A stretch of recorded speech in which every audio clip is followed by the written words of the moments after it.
Ladies and gentlemen, boys and girls, children of all ages, welcome back to sunny Glaslanta. We are the Scottish Falcons and we are back now for episode 7. Lucky number 7. And ladies and gentlemen, pull that photo up if you will, Des, because it's Penix season, ladies and gentlemen. Year 60 for our beloved birds.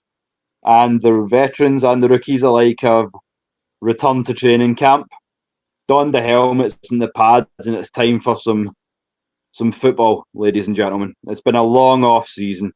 What's going on, Ricky? Good to see you, my brother. Just getting up a few key points before everything kind of goes to war. But yeah, before we do get into the nitty gritty, I'd like to kind of shout out my co-host again. He's put up with a lot from me these last 6 episodes, and he's still here. So he's a real trooper and a real committed fan. The Scottish Falcon himself. Des, how are you, my brother? I'm fine. Gone are the days when I said that I would maybe do one podcast a week. We're now doing 3 podcasts and we're hitting on 2 hours every podcast. But as you said, today is the official start to the Michael Penix Jr. era. And I'm really, really, really, really excited about this. I mean, listen, last year I was bouncing off the walls when we got Kirk Cousins, and I thought this is going to be it. And for a wee while, it looked great, but I mean, I was watching On the Rise, and this picture come up, and I just thought that's my quarterback. Yeah. I mean, and you look at the the Mike Vick interview as well, and again, we didn't really speak about it on Saturday. What I really noticed is his size, his hands. His hands are massive. Yeah. I mean, people say my hands are decent size, and I'm a 9.5. Mm-hmm. But you look at Michael Penix Jr. and his hands are just massive. Absolute that's massive. the thing. I didn't realise. I looked it up. I'm about a 10.5, and I think Mike's 11.25, something like that. So 11.25, he has some mix. He's got some pretty some Sasquatch hands. If he wasn't a QB, he'd be a good receiver with hands like that. We'll put it that way. But yeah, I mean, we're excited. Let's get into some training camp talk, folks, because I mean, as I say, I've been up all night grinding. The excitement's been too much for your boy to bear, so I've been driving Des and Maggie insane behind the curtain, going, "Oh, here, look at this. Here's the roster. Here's the depth chart. Here's what this guy's saying, what that guy's saying." But first off, as I say, the vets and the rookies are back. So let's start with the rookies first off, Des. So you've got the names, the numbers, the heights, weights, and stats in front of you there. So is there anybody in terms of like the rookie class or the undrafted free agents who's really sticking out to you? Well, obviously we need to. The fact that edge is the important part. I mean, we obviously were talking about it in one of the other shows about Kirk Cousins getting injured, and again that was an edge that injured him. I think against New Orleans, the Aints. Sorry, shouldn't have called them that. So it's the Aints, and you just see how important the edge position is. And again, the versatility of Jalen Walker, the fact that he's a linebacker and he's an edge. You've got James Pierce Jr. Again, from my point of view, if we'd have took him at 15 and he was the only first round pick, I think the pressure. I think the fact that Jalen Walker's going to take all the eyes, and take a bit of the pressure off James Pierce Jr., I think that's a good thing. That just allows him to just feel his way in. And from my point of view, it's all about edge. It's all about defense as well. I probably would say, when you look at the roster as well, you've got, again, Kobe Bryant, corner. You know what I mean? You look at that, position. Shout And you out to think, Mac as well. He agrees with you there. Kobe Bryant. I know he's bottom of the depth chart right now, but that's only because he's just come in the door. That kid's ready to ball out. But keep the comments coming. We love to see it. Shout out to everybody down in the chat there. As I say, Mac, Mercy Graves, Darren's back on. We've got the Ladybirds supporting as always with Miss Sonia. How you doing? Thank you all for being in the building. As I say, we've got a great show planned for you tonight. In terms of rookies, though, I'm gonna go with a few guys that are a little bit more under the radar. I love that people are getting so far behind Nick Nash and Kobe Bryant because I think they're both going to be stars. But I'm more inclined to mention two guys that have particularly caught my eye, which is Joshua Simon, the tight end out of South Carolina, and Simeon Barrow Jr., the defensive end, defensive tackle out of Miami. I think those guys are really going to push for roster spots. I think everyone forgets. Like I'm going to put it to quote here, Myles Garrett. That would be the analyst Myles Garrett, not the Cleveland D end. yeah, But yeah, he boils it down to 5 key points for Atlanta's training camp. Your cornerback 2 battle. So who's going to come out opposite AJ Terrell? Same with your safeties. So who's going to be opposite Jesse Bates? I'm going to add into that who's going to be your nickel guy. I know it's going to be D. Alford right now, but I guarantee you, Xavier Watts and Kobe Bryant are going to. Sorry, Billy Bowman and Kobe Bryant are going to push him for that. Then you've got, of course, the emergence and progression levels of MPJ. Of course, your rookie pass rushers and how well JPJ and Jalen managed to gel. I wouldn't just even say rookies because we've also got to think of how the impact of a veteran like Leonard Floyd is good. What kind of impact that's going to have, and Ebiketie. And that leads me on to my last point, which is the Braylon Trice recovery, but also guys like Rook as well. Guys that have not had the constant playtime last season that they wanted because of Knox, little nagging injuries and things like that. They both seem ready to go. So it's if they've recovered to the extent that we want them to, then hopefully we should see some good things from those guys too. But yeah, as I say, 11 was the original count. I've got 12 undrafted free agents. So I mean, a massive class and plenty of different options. As I say, it's good to finally see some challenges in terms of kicker as well. I know you like Koo as well as I do, but you can disagree with me if you like this, but maybe you do agree. I feel like it was time that Young Wei needed a fire lit under his ass a little bit, and to get him some competition is only healthy. You know what I'm saying? So, but yeah, is there anything else that's sticking to you from a roster or depth kind of standpoint? I would say that the depth is really, really strong. I mean, as you say, you're looking at nickel, and I mean, you've got Billy Bowman Jr. and Kobe Bryant, and you're at a point where you think to yourself, is D. Alford going to make it? You know what I mean? Yeah. You're looking at, as you say, Braylon Trice as well. I mean, he's a forgotten man. He's a forgotten man in Atlanta because of the injury. But 100%. Statistically, him coming out of Washington, I'm just trying to see if I can find. So in 2023, set a single season career high with 49 tackles, 30 solo, while adding 11 and a half tackles for loss, 7 sacks, 2 passes defended, 1 forced fumble, and 1 forced recovery in 15 starts.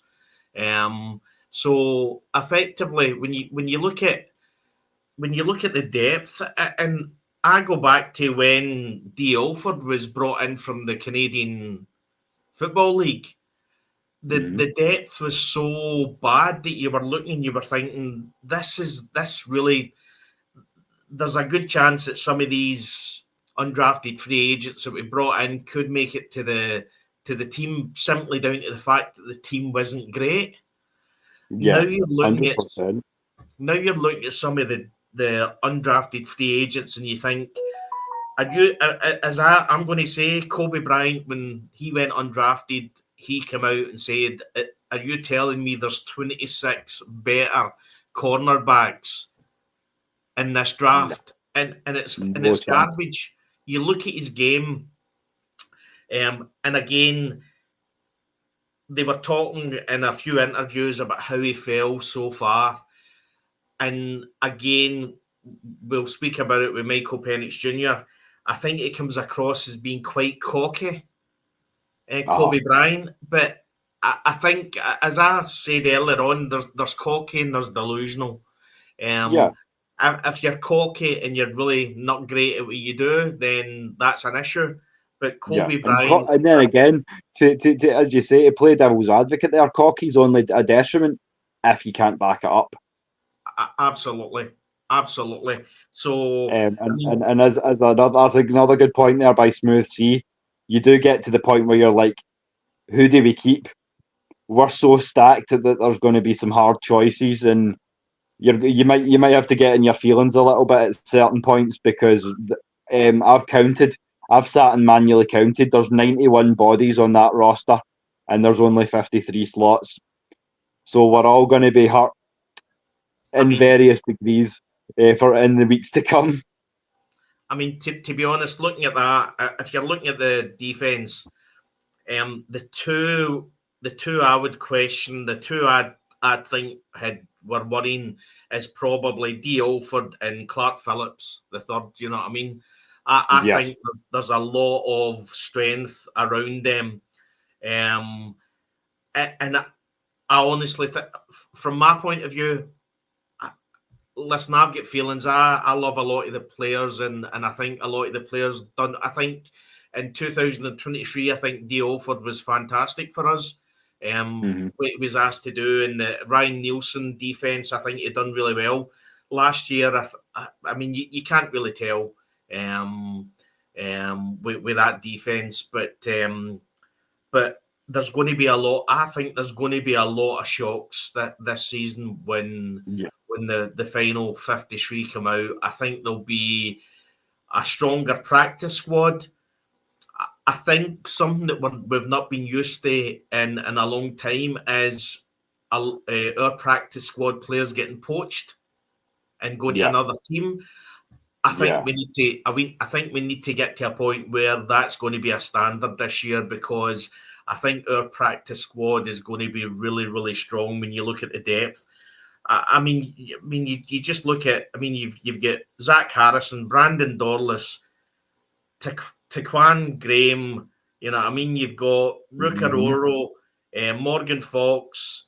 I mean, it's just Braylon Trice, Arnold Debucchetti. I mean, it's just on and on. Then you've got Jalen Yeah. Walker. You've got James Pierce Jr. Now they're not putting 2 first rounds in the practice squad. That's just not going to happen. No. Um, And then again, there's another name. While you're focusing on the D line, Kentavious Street, somebody who we've not seen for a wee minute, but somebody who's ready to go. He just needs that chance again, and there he is listed at nose tackle 2, right behind Onyemata. So if you go with a forefront, and we have that kind of flex, but as you say, those are the guys you're worried about. For me, just looking at the linebackers as well, when you've got Divine Diablo, Caden Ellis needs paid, Leonard Floyd, James Pierce can both play. I think Troy Anderson and D'Angelo Malone are in a lot of danger. Yeah, and again, it's the injury concerns with Troy Anderson. I think Mm-hmm. I mean, we got him out in Montana. It was quite a small college, but again, I think he was quarterback at one point. You know what I mean? So he's played a lot of different positions. So, Mm-hmm. but his injury issues are really, really the big issue. We Yeah, need an injury free year for Troy Anderson. The issue yes. you've got if you're Troy Anderson is it's all he was drafted on his speed and his power. You know, I mean, you Mm-hmm. watch the games and his speed is phenomenal, but that comes with consequences. Yeah, And that's the injuries. Yeah, you know what they say: live fast, die hard. Eh? And it's never a truer word spoken than in the NFL. The speed demons tend to burn out. But yeah, as I say, there's some absolutely great comments. Might have to stash some on the medical lists, pickup lists, things like that.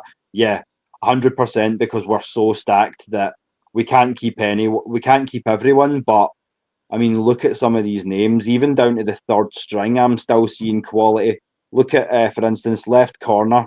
There's Natron Brooks, Kevin King at third string safety. Even Dante Manning as a fourth string, right outside corner. We have like former Chicago Bear. He's not a world beating safety, but he's a nice piece to have, and I think he's going to compete. So I mean, this defense is looking real nice. I would Offense. Sorry. I'm sorry. I would say that it would have been great with all this for I mean, David Anyamata, that I mean, listen, he done okay last year, but I think we're paying him $8 million this year. Yeah, I think 8.385 somewhere around there. And I think if you look at if you actually look at the contract, I think we can save probably about 8 million or 7.5 million if we get rid of him. Yeah, so effectively 7.5 million we could have saved if we'd let him go. But when you look at the young players that we've got, you need some sort of veteran presence in there to kind of work with the guys. And especially because he's a hand-down lineman. I was questioning when we signed him, are we signing Leonard Floyd as an edge defender or as an outside linebacker? According to the most recent depth charts, he's listed as a right outside linebacker, which is fine. But if we can get more veteran presence in that front seven and a hand in the turf who's actually going to be able to go, shift over just a little bit, kid. Just the simple little things actually down in the trenches with them. So I mean, I can definitely see the sense. I mean, 7.5 million's a lot, but it's not a lot in terms of comparatively speaking. I mean, for instance, 27 in dead cap to Kirk alone. I mean, obviously, it's not the worst spent money in the world, but I'm just saying there's levels. So I think he's definitely a nice piece to have, because then, as I say, that gives you a leader right on the line and a leader just behind the line in Floyd as well. Yeah. So I feel like if those two guys are communicating well, the whole front seven can, if those two gel, the whole front seven can kind of float around them, which is a dangerous prospect. The other thing to look out as well is obviously I watched the recent On the Rise episode. Now what I would say is that this is the 5th season, so there's only so much that we can rise. We need to get to the top at some point, but one of the coaches that you were talking about was Nate Ollie, who's the defensive line coach. And again, his CV resume shows it's quite interesting. So he joined Atlanta after the 2024 season with the Houston Texans. Now, this is a guy that's effectively going to be pushing our defensive line. Served as the assistant defensive line coach. He helped guide the defensive line unit that finished tied for 4th in the NFL in sacks, 49, 6th in yards per play, 315, 4th in yards per play, 5.1, and 7th in third down percentage. In 2022-2023, he was the defensive line coach with the Indianapolis Colts. And again, that defensive line finished 5th in the NFL with 51 sacks, setting a new single season franchise record since 1984. Colts finished 5th in tackles for loss, 94. And And again, before that, he was at the Jets. And again, they were like 6 in the defensive line. So when you look at his resume, his CV, it's really impressive, and he seems to have most of his defensive line. Obviously, some of the years he was an assistant defensive lines coach, but Yeah. when you watched On the Rise, Rukarororo actually says that he's if the gauge on how loud he is 1 to 10, he's a 12, and he said he's a 12 at 6 in the morning. So he's passionate. You watch the film, and he's constantly on it, and you hear some of the players saying a few things, and he says, "Well, you should have finished your so and so," and so he's having a go. He reminds me a little bit of like you go back a ways as a fan. I know that, but do you recall Wade Phillips's tenure as DC in Dallas? Not really, no. That the way he constructed his defense was based on real high pressure, because he had DeMarcus Ware coming off the edge like an absolute beast, as you know, as Big D Ware was. Yeah. But it wasn't just that; it was the constant pressure, the amount of different linebacker blitzes and packages that he was able to call up. And I'm seeing a similar sort of thing here. I'm like, okay, we have one big veteran presence on the edge in Leonard Floyd. Is he trying to kind of replicate a sort of Wade Phillips Dallas sort of thing, which is high pressure, multiple blitz? You're going to see the nickel, possibly even the dime. If we're playing 4 receiver sets, you might see double nickel dime blitz, things of this nature. You're going to see hyper aggressive pursuit of the ball, and it's going to be great to see. And that's what I'm saying. When you're defending against that sort of pressure, you need big offensive linemen. So to kind of jump on what Ricky's saying, I would add one more name into that mix, because he's guard flexible, and also the fact that he's an absolute unit at 6'6", 315.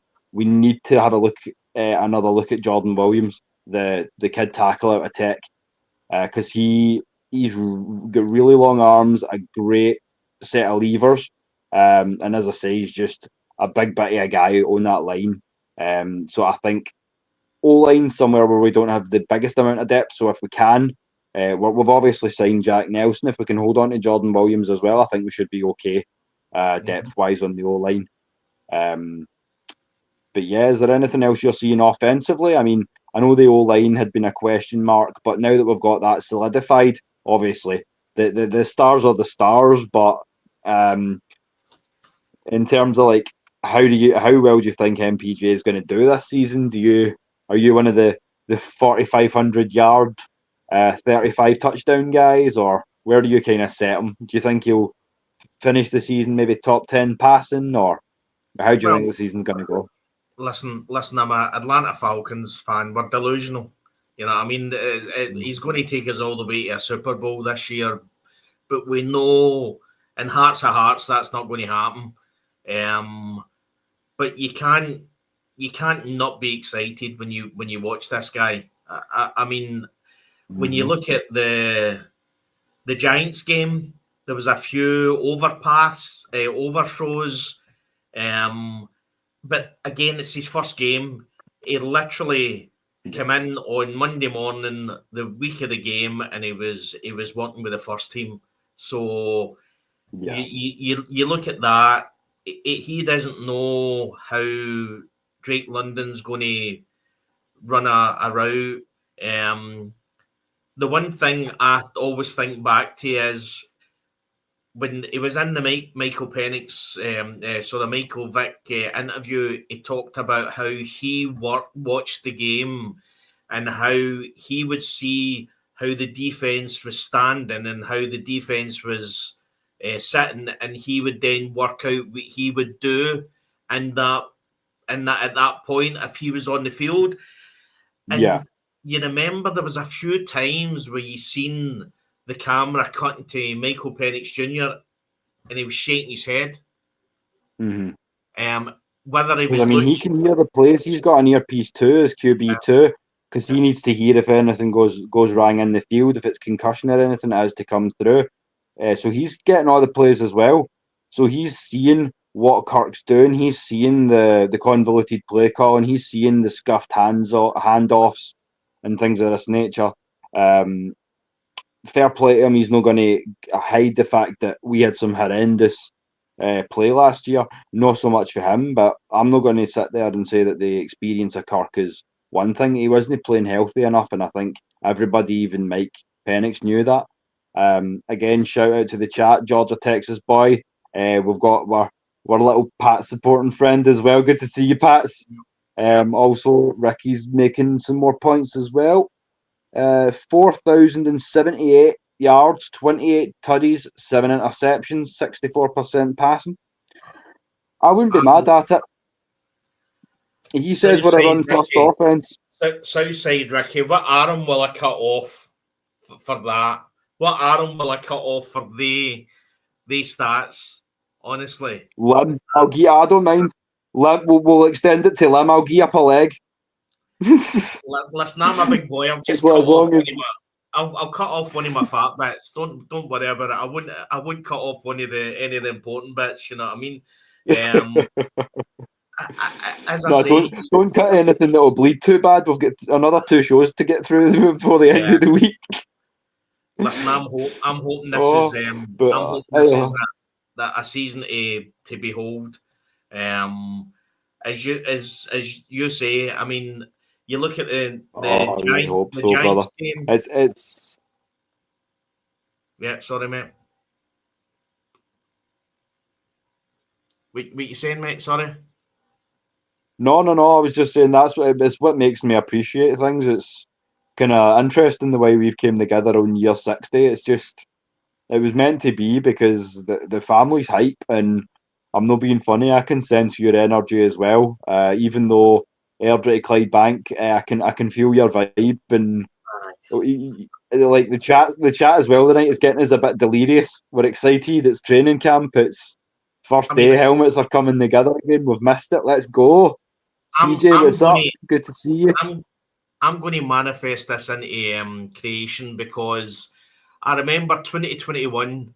I wasn't a big baseball fan, but right at the end, it's obviously really hard to watch the Atlanta Braves in the playoffs, because the times are crazy for us. It's like 4 a.m. Yeah, it's just ridiculous. So, but I remember I was on a flight. I think I was going down to London, and it was literally just a couple of hours earlier. They had won the World Series.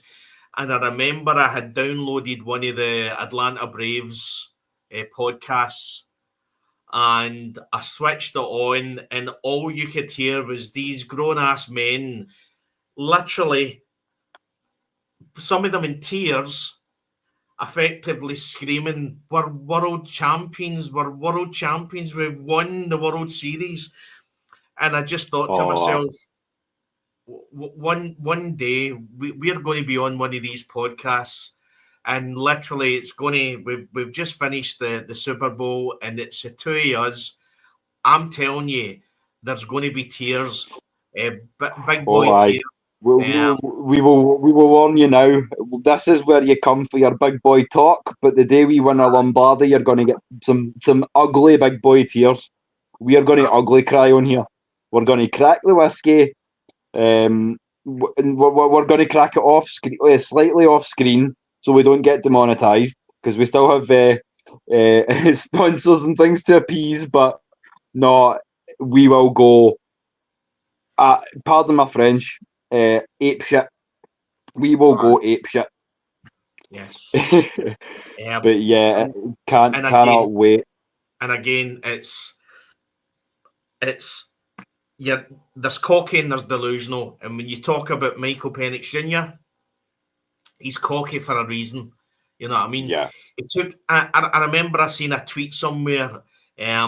When we drafted him, what I like to do is I like to go back on X and go down history and look for his name and tweets that were sent out when he was in college. And I remember when Indiana was ranked, I think he got them a number 11. And I remember somebody saying that effectively Indiana, how good Michael Penix Jr. is to get Indiana as actually a ranked team. And effectively, as soon as he got injured, it just that literally the season disappeared for them. That's how you know how important this guy is. He then goes to Washington, and again, I mean, they've got they had a couple of great wide receivers there, but it was all centered around Michael Penix Jr.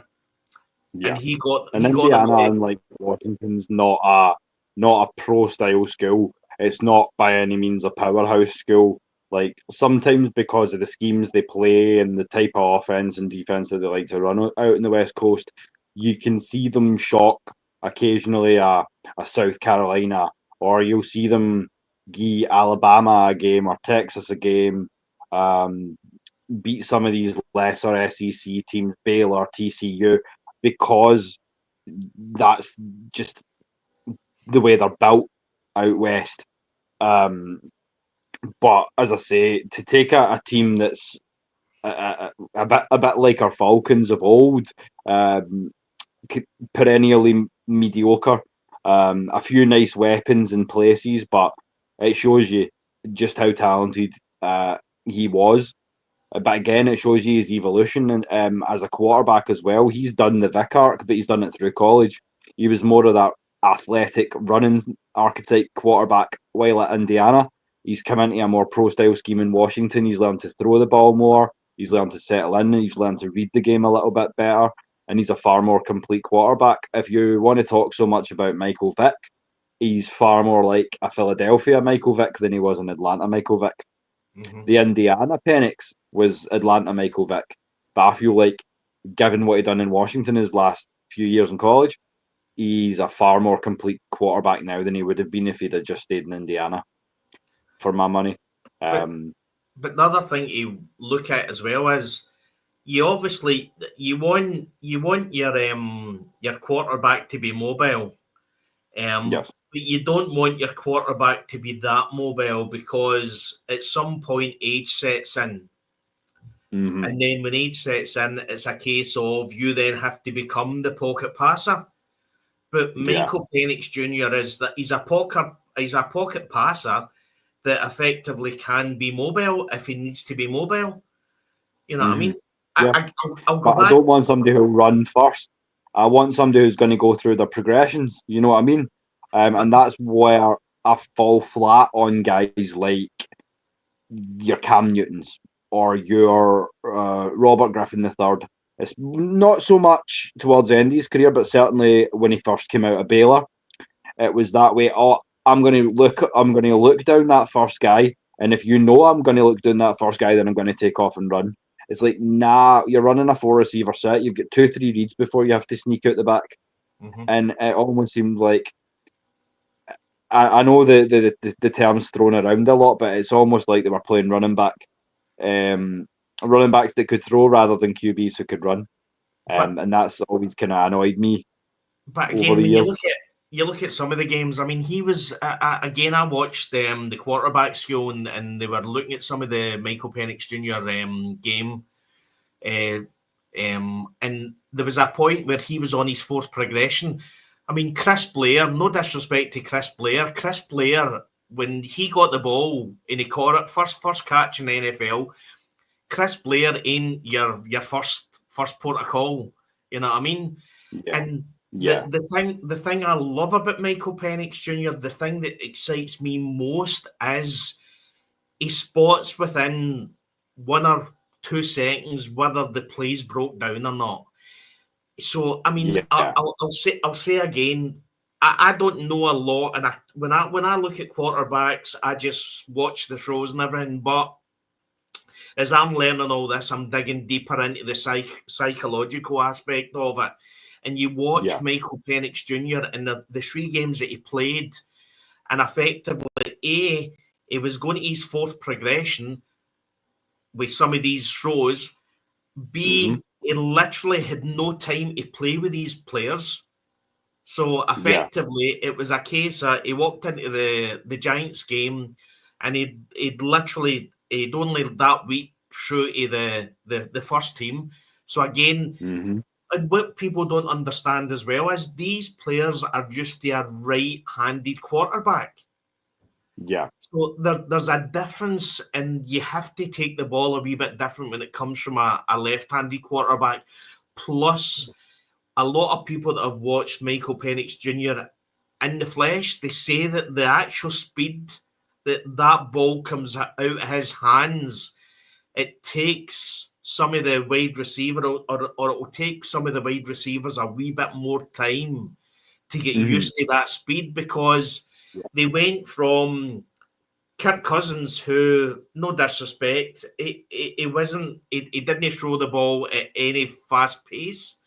No. And again, it's a bit like, obviously in the UK we've got manual gearboxes, and when you jump in a new car, you obviously have to move the clutch, and your memory is so used to the biting point of the old clutch that you used to use, and you end up over revving it. Or for the guys in the States, that would be a stick shift. You would call it over there. Stick shift, yeah.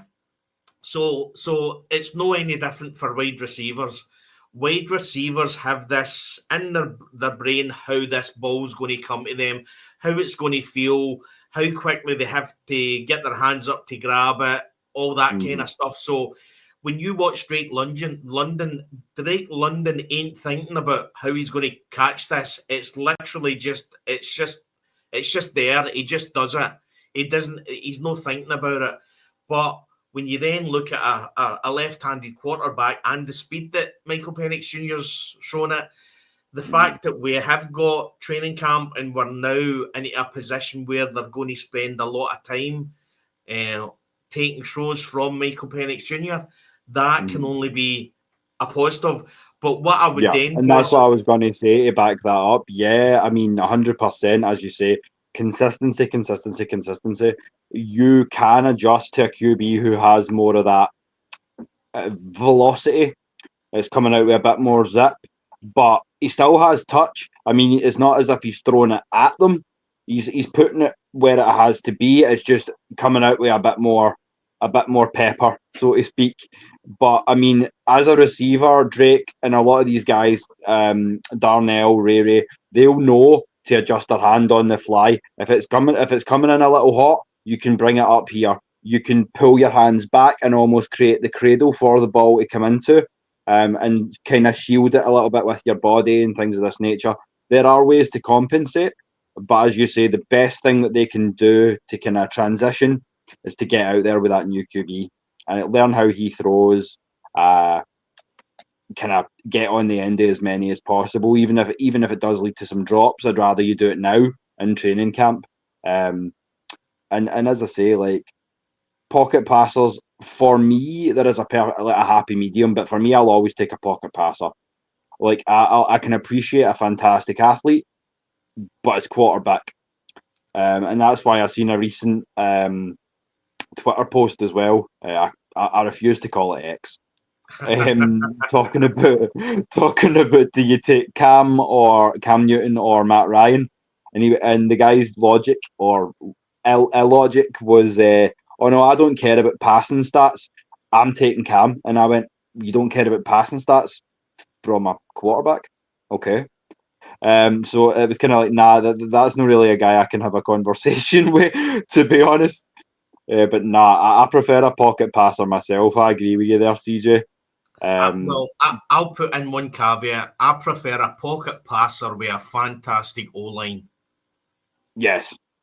A pocket passer with a bad O-line, then that's a big issue.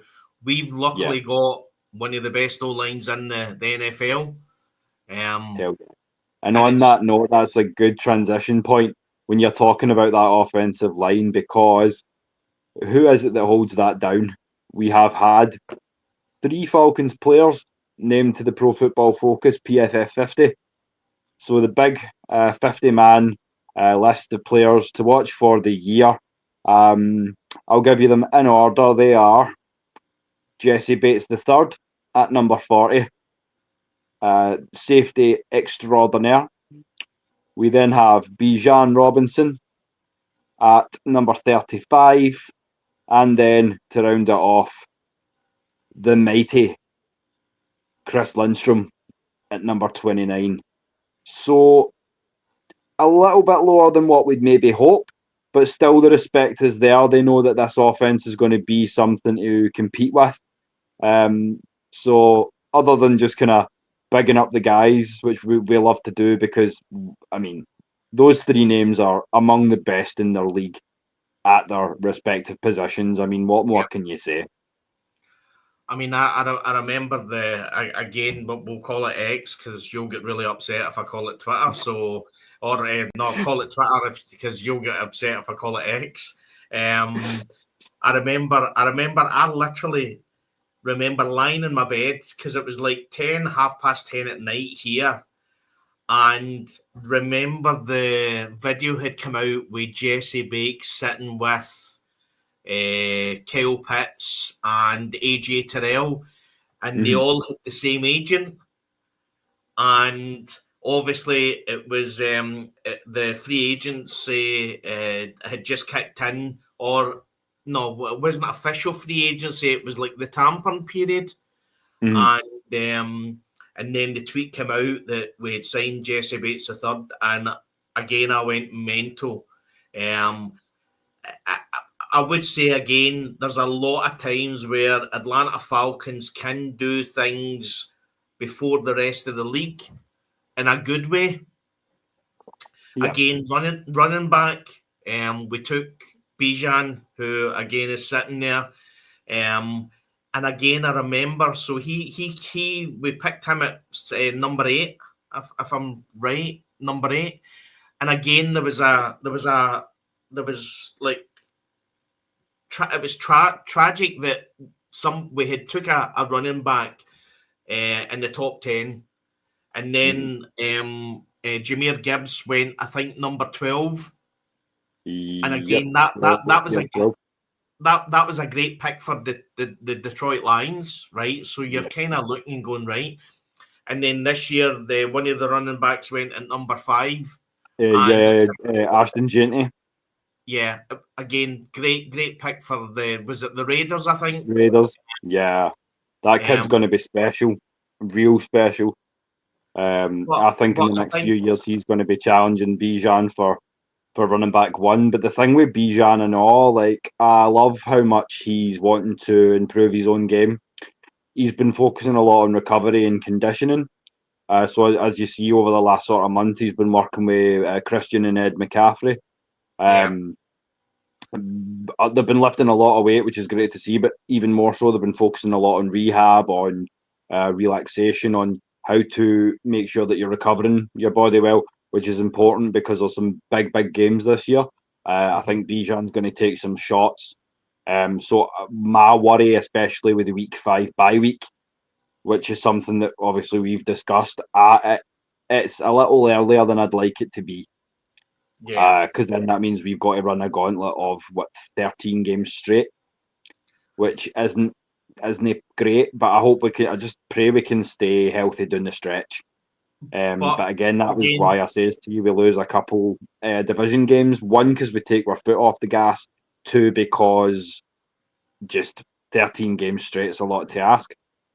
Yeah. But again, I think sometimes just being on it constantly all the time is a good thing. I think probably the I know it's tough for us in the UK. I think it's the primetime games. The fact that the schedule is so much. It's like 1 o'clock night, Monday night. You know, I mean, it's jumping about quite a bit. So that's going to be an issue. But especially if you've looked. I mean, I've not even looked geographically. I hadn't really thought about it, but in terms of a geographic season, you're crossing a hell of a lot of time zones as well. So you've got that to take into account.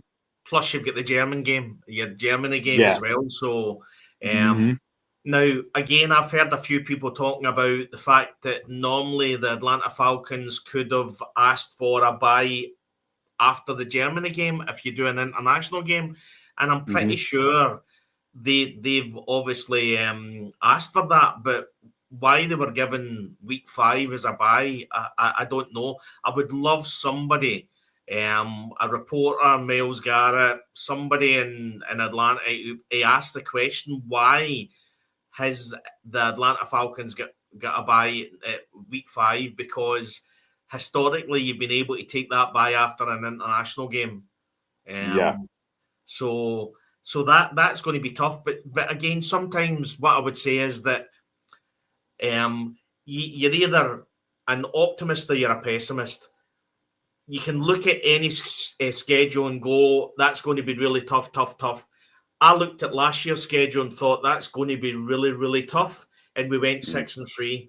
And then obviously it all went tits up kind of thing. So, but you look at this schedule, and if the team's good enough, they'll be fine for it. You know what I mean? Watching that on the rise as well, you seen John Griffin, who's the guy that takes to do with preparing the players and everything. And again, a lot of the players were talking well about him, how he effectively focuses on what each player needs and how he looks at. I think it was Ruccaroro had said that he knows when you need a break before you know you need a break. So again, it's important that you've got the right players, but you have to coach them and you have to prepare them correctly. And this is what we boiled down to after the draft as well. Like people holding on to the rationale. These were Ulbricht's guys. Oh no, Ulbricht's had a hand in every. Yeah, he probably did. He's the defensive coordinator, but you need to think a bit broader than that. You need to think that you've also got a defensive-minded head coach. He played and he has coached for a long time defensive backs. So I'm pretty sure it was day one. Nah, let's shore up this. But I think it was very much more a group effort. So I feel like we've committed to the coaching that we now have. I feel like Zach Robinson and Jeff Ulbricht know where they are. They know who their guys are, which is a good state of affairs to have, especially for guys you're still quite unsure about and their job security. But I think like the roster's definitely stacking up for them in the draft picks they've made on both sides of the ball. Because I'm not being funny. Like we go on and on about shoring up the secondary and the front seven, but Jack Nelson's a nice piece too. That's another big old that's a big bit of a boy. 6'7", 314 pounds. Yeah. Wisconsin Badger. That's a big old Badger. Absolutely. But yeah, as I say, lots to get through tonight, but just having fun with it, because I mean, as I say, how often do we get to kind of be the debut show on the first day of training camp? And to be honest, well, I'm on X every now and again just because it's happening as we speak. So obviously they're I don't think this is one of the open days. Am I right? I think this is a closed practice today. I think this might be. Yeah, you're right. They report and it's closed practice today, and I think doors are open tomorrow. So effectively gets the cobwebs off a wee bit. And again, a wee bit about on the rise. And we will go back to the guys in the PFF. A cracking thing that Drake London said, which I wrote down and I thought was fantastic. So he said, we laid the bricks last year, but we didn't pour the cement. But now we're putting the cement in. And I thought to myself, that's quality. Yeah, I like it. I like it a lot. He obviously talks about how he was really, really, he wasn't happy the fact that they didn't make the playoffs. But again, when you look at only 3 players in PFF 50, it's down to the players to effectively stop this happening. The under appreciation of some of the players that we've got. I mean, so Chris Lindstrom, what position was Chris Lindstrom at? He was 29th. Right, okay. And he's probably one of the best. He's the best defensive line player in the league. You know what I mean? So he's the best guard, and he's the only offensive lineman you could really put in are tackles. Maybe you could say Trent Williams, possibly Penny Sewell, but that's the only names in the conversation. Yeah. Outside of that, he's the best offensive lineman in the league. I didn't Caleb McGarry, who's just an absolute stud. And my biggest worry, as I say, coming into the season, we've had this conversation behind the curtain as well, was who's going to be the guys for the middle of the line. Like, we know Chris Lindstrom, he's a Falcon as long as he wants to be, in my opinion. And I really, really like Matthew Bergeron on the other side. I think he's a good, solid kid. I thought he was a great draft pick. Great draft pick. But a huge, huge, huge kudos to Ryan Nuzzel. He stepped up. He got a little bit in there last season, and he's like, "No, do you know what? This is. I'm feeling it," kind of thing. And now he's signed his 2-year extension, so we're glad to finally have that centre in place. Because if the snaps aren't on point, then nothing can go right.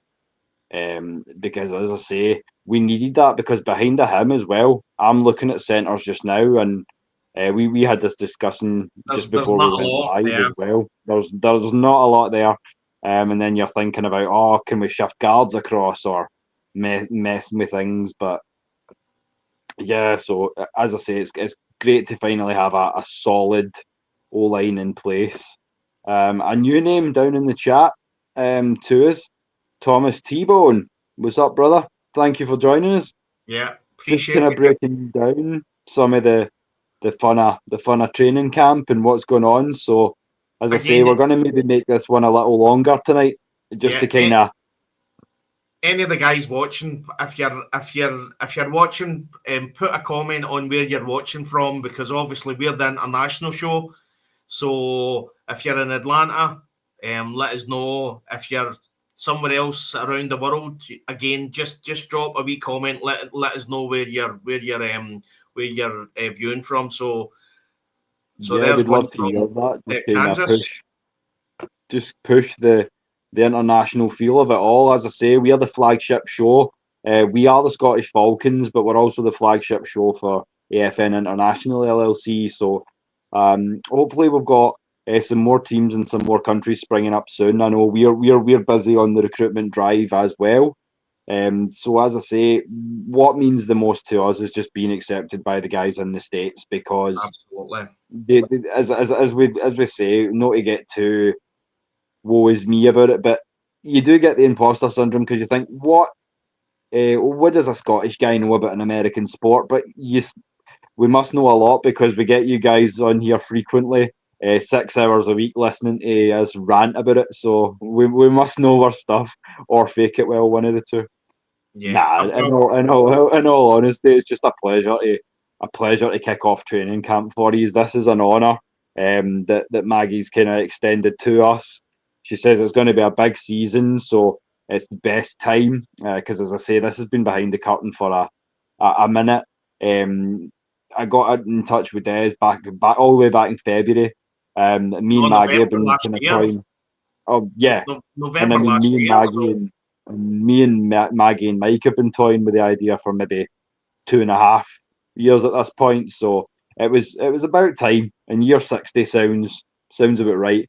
So let's just hope we can cap it off with a nice Lombardi trophy as well. Yes, well, Super Bowl. If in a couple of years' time we're saying, well, do you remember when we started the show? That was the Super Bowl season. So, the one thing I would say as well is that success always breeds success. So the hopefully they can go like that. Well, what Super Bowl season did you start? Yeah, we want to be the podcast when something happens that people tune in to see what we are saying. There's plenty, no disrespect to anybody else, but there's a lot of UK podcasts, great UK podcasts, and there's some great Atlanta podcasts as well, but there's not really any that effectively combines the both. So we're international, and we're then obviously we're connecting with Atlanta and allowing Atlanta and Saturdays when Mad Mike and everything comes on, we're connecting Atlanta with the UK as well. So there's no other show that's doing that. But what I would say is a beautiful thing. It truly is. I mean, like for Maggie and the Ladybirds, the first female panel.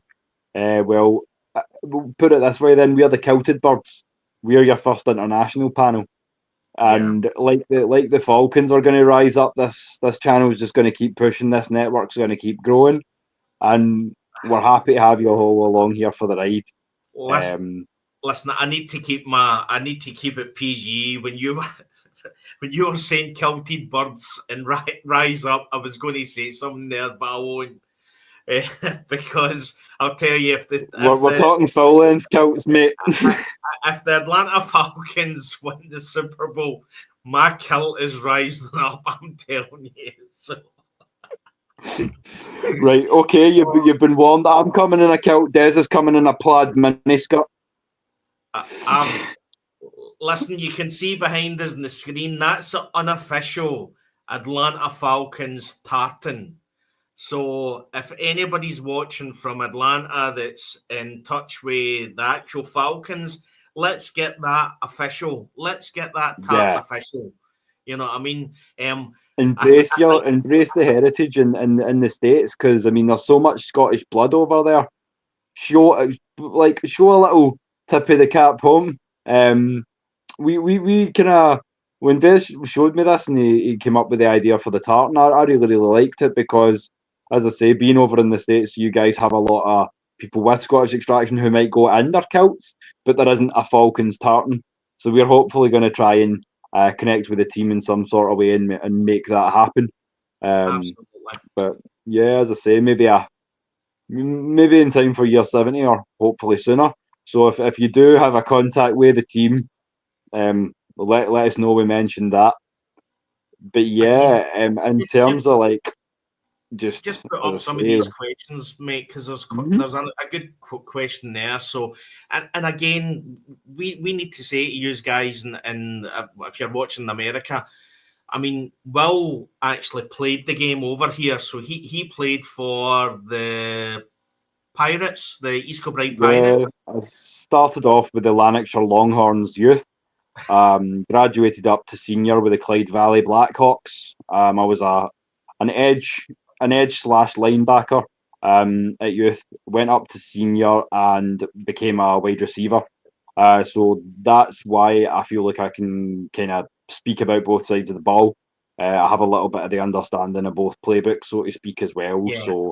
So you played the game. I've never played the game. So you're talking about imposter syndrome.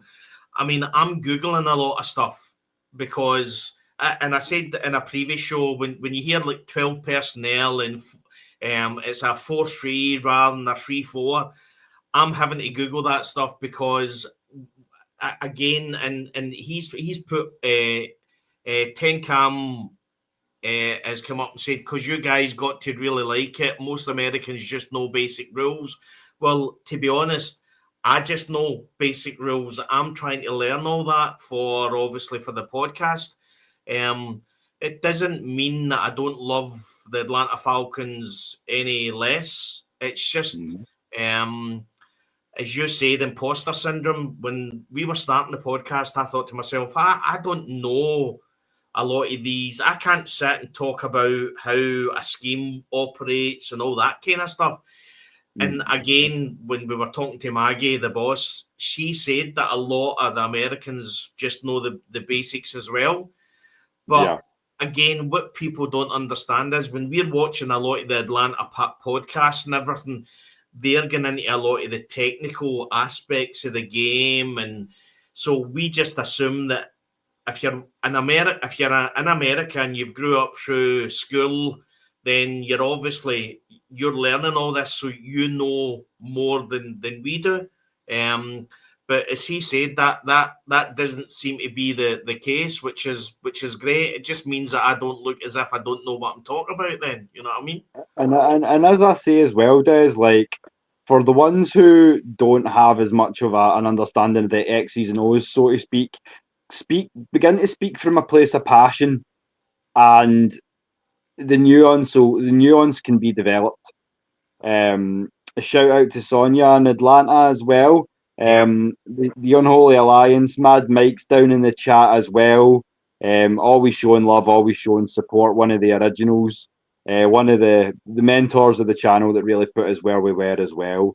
So we appreciate y'all being on, showing the love as always. And a special shout out to Floyd. I Lloyd see there Donnelly. you've got some Scottish in your family as well. So Yeah. as I say, it's the Scottish bloodline gets out there. We won't go into why or how for centuries we were a bunch of mad shaggers, as the as the local vernacular would have us say. But no, we're just glad to have, as I say, grow the family. The situation is see when you live in a country that's got beautiful weather, you can go down to the sea and you can look out into the sea. See when you grow up in Scotland when it's cold all the time, you tend to have to do certain things to heat up. So we got into a point where we kind of we sent our people around the world kind of thing. So Yeah, there's only certain things you can do when you can't go outside for the cold. It's just you're kind of limited to nocturnal activities. yeah, and again, it was all about at the time, you know what I mean. So obviously Scotland was going through like a boom in the 1800s when America was just opening, but obviously as the boom slowed down, a lot of the Scots and Irish went to America. So effectively the best way to work out, because what I think a lot of people don't understand is Irish, Scottish, there's a mix. My family, so my grandmother was a Morgan, so she was from she was Irish descent, and she was Scottish. I was Scottish, so I've got Scottish and Irish in me.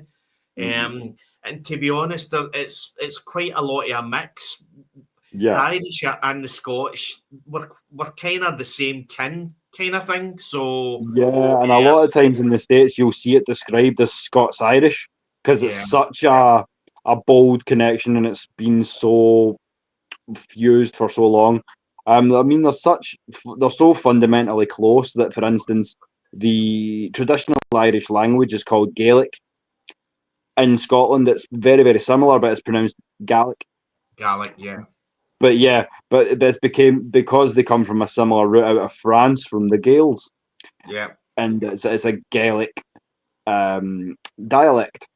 But Scotland's a beautiful country as well because we've also got influence from the Norse. Because, as I say, we're just across the North Sea from Norway and Denmark and Sweden.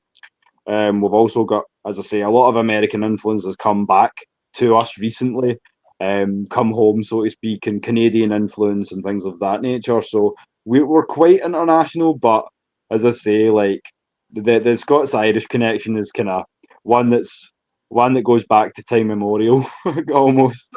But again, when I went to America, when I went to Atlanta in 2008, a lot of people seen. So I went to a property convention. I had a kilt on, and a lot of people just assumed that my ancestry was Scottish, but I was American.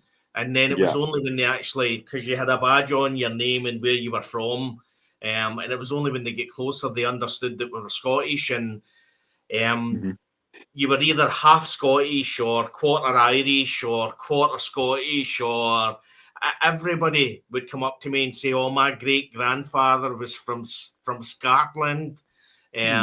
So again, we effectively came over to you guys, and And we've used guys have then created the epitome of perfection in American and football and sent it back over.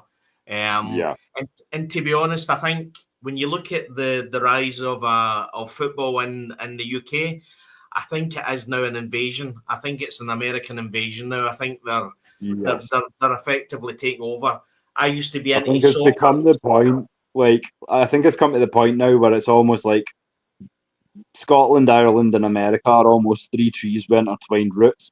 We've passed so much culture back and forward that it's. But that's what I love. I love the fact that it's almost not just a sports show; it's also a culture show. And I mean, you get a special treat tonight because you don't just get the boys, but you get the first lady. How are you, Maggie? Sorry about that. I mean, I just felt that since I'm related to you guys, of course, because, according to my DNA, I have 10% Scottish in my system. So, yeah, you're our sister from another mister. Always welcome. I have a bit of Wales, and I got a lot. I got a lot going on in my DNA. Let's just say that England and northwestern Europe and. Yeah, it's kind of a bit of all over the place here. So yeah. I'm almost terrified to do mine because it's like I'm scared of what I'm going to find. I'm pretty sure from what I have ascertained that there's French and Norwegian. Germanic, Europe 4%. Yeah. Wales 5%. Ireland 7%. So yeah, a little bit of everything. Hi, Floyd. I would have joined y'all earlier today, but I had a work meeting, unfortunately, and it kept me away. So I was like, let me come in and stick my head in and say hello. Yeah. No, it's great to have you. While you're on, if you want to speak to the guys about Saturday as well, we were going to get into that in a little bit anyway, but if you want to while you're on, because if you haven't heard it already, then you really have been living under a rock because the Lady Birds, AFN royalty, Ms Maggie, tell them what's going on. All right. So I should have had the updated flyer up here. So, ladies and gentlemen, the Atlanta Falcons Nation LLC, as you can, that's recruiting. Let me put the other one up there. Hold on, people. How are you, ladies and gentlemen, though? 1 second. Here we go. It's this tickler at the bottom there that pulls up. So you can read it also. So the Atlanta Falcons will be going to Flowery Branch July 26th. Now, I have tickets for the 27th, but it depends on how much we turned up. I'm not going to lie. On the 26th, it's depending if I'm going to return back to Flowery Branch that early in the morning. I really don't know. But if anything, I do have tickets for those that need tickets. In addition, on that Sunday, because it's actually completely sold out. So if anybody's looking for tickets for the 27th, that Sunday, I do have some. So message me so I can send them out. But anyway, we do have the Atlanta Falcons Nation Red and Black meet and greet. It's going to be at the O'Reilly. Let me take this ticker off. Food and Spirits, a sports bar off of Covington Highway. Everybody know where Decatur is, where it's greater. Doors open at 6 p.m., but I will not be there at that time. I will be probably still resting up from being in that 90-degree heat on the Saturday morning. Speaking of cold all the time, we would prefer that. But anyway, where can we get us some of that sun? Oh my gosh! Y'all just come on down. Just go ahead and pack your stuff. Move on down to the the United States and come on to Atlanta. You can just we'll just look if you can't see for your pasty faced brother, I could do with a nice bit of tan. You know what I mean? Listen, it makes so much sense. So now my question is, hold on, let me wait for my question. But anyway, we're having the Red and Black event Saturday night. Probably gonna get there around about 8:00ish my time. Around that time, of course, you can kind of scroll in when you feel like it. But we will have special guest Keisha, Bird Lady, the original Keisha, not the controversial Keisha, Bird Lady, as well as y'all remember Drama, Mr. Left, Right, get on up. He has new music, and it's including one song called Rise Up for the Falcons. So he will be performing at these events. So you guys want to get there early so he can get you a seat. Get in. It's free before 10 p.m. And after that's just a $10 cover charge. Not bad. $5 drink specials. And they got food, wings, and more. So you really can't beat this one, people. And it's a smoke-friendly establishment, if you know what I mean. Okay. All right. So I hope everybody is aware and take a note of that, screenshot it, or just find me on the websites and social media platforms. You can see me there. And please message me if you guys want some tickets for the 27th. It's absolutely free. Of course, you can send me some money. I'll take a donation. If you're willing to give that. I mean, I love free stuff. But speaking of donation, we do have the Atlanta Falcons Nation give back to our educators fund. We've done it for the 2 years, and this is our 3rd year in. Each year, we just collect year round now. Schools, well, now we're including school supplies to that list. So, but you can donate it to our GoFundMe fund or Cash App at $, Atlanta Falcons Nation. Look on my social media platforms for us, the GoFundMe link. Or I did confirm with the owner of the restaurant at O'Reilly's, you can also drop off school supplies. So just hit me up, Maggie. I have some school supplies. I'll be able to collect them in addition if you guys want to drop those off. It's not, donations is not, not permitted. If you don't donate or anything like that, you still get into the party. We're not saying you can't, but it'll be lovely if we can. That way we can give back tools and resources to our children, because the educators have to foot that bill once the grant or whatever they get for the funding is done. That's why they give us these big lists and say, parents, could you please supply some stuff, because we can't afford to, do this for every single student. So parents, could you help out? So that's it. I've ran my mouth and rambled too long, but that's that. No, I was tempted before until she let us see the menu, and then I was like, do you know what? I'm about to swim across, literally. And to be honest, the video of the place, it looked like a what we would consider a premium place. It looked like a really, really sophisticated place. It looks really, really nice. And again, the food, I mean, we're not used to all these wings and everything. There is certain restaurants over here we can go in and get a bit of the American taste, like TGI Fridays and all that kind of stuff. Campus yeah. But that's the thing. Like, there's a big difference. One time we'll go into a campus, Des, and we'll get a film and send it over to the guys in the A so they can get a laugh. Yeah, because it's like the Diet Coke version of what you guys have over there. Yeah, just 1 calorie, not cool enough.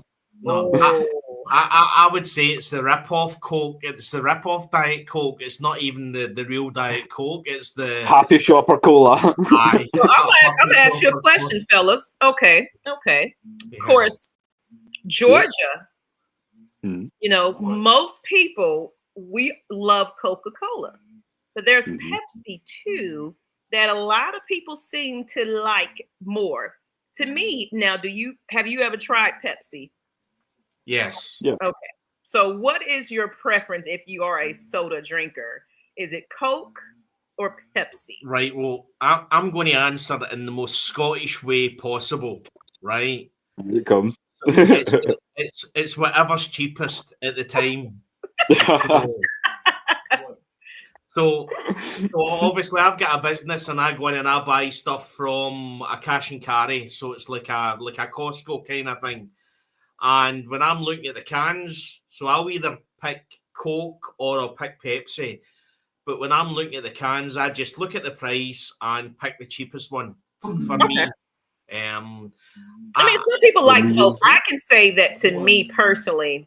Of course, we could be a little biased because we're in Atlanta, and that's obviously the world of Coca-Cola is here. Just a bit. But my mother loves Pepsi, though. By the way, and we grew up on Pepsi because my mother loved Pepsi, but I always just had to have my Coke, though. Cherry Coke, to be exact. I just always felt that Pepsi is a little bit more sweeter than Coke, and I didn't like that. Yeah, I agree. I don't mind Pepsi. Tastes Like Des is taking the most Scottish answer, so I'll go with the second most Scottish answer. For me, Okay. it really depends whether I'm putting it into dilute alcohol or not. If I'm putting it into dilute alcohol, I don't really mind Pepsi. But if I'm just going to drink a glass, I'd rather have Coke. Now, my funny thing is, my mother, though, like I said, she loves Pepsi. Now, you got to come down here and get some Southern cooking because she does her ham where she'll pour Pepsi on top, you know, in the pineapples and yeah, y'all got to have some Southern cooking. But now that's the only time I appreciate some Pepsi when my mom's cooking her ham. And I don't even eat pork like that. But for some reason, I was just like, you know what? It's just one time of year. I got to have some of my mom's ham. I just get a little piece of it. But well, now I know how to do it like her. But yeah, I'm just saying, it sounds legit. Pepsi, it really ham, does. Pepsi, pineapples, not powdered sugar, brown sugar, etc., etc. So, Cam, you're lying again. I'm actually quite partial to a root beer.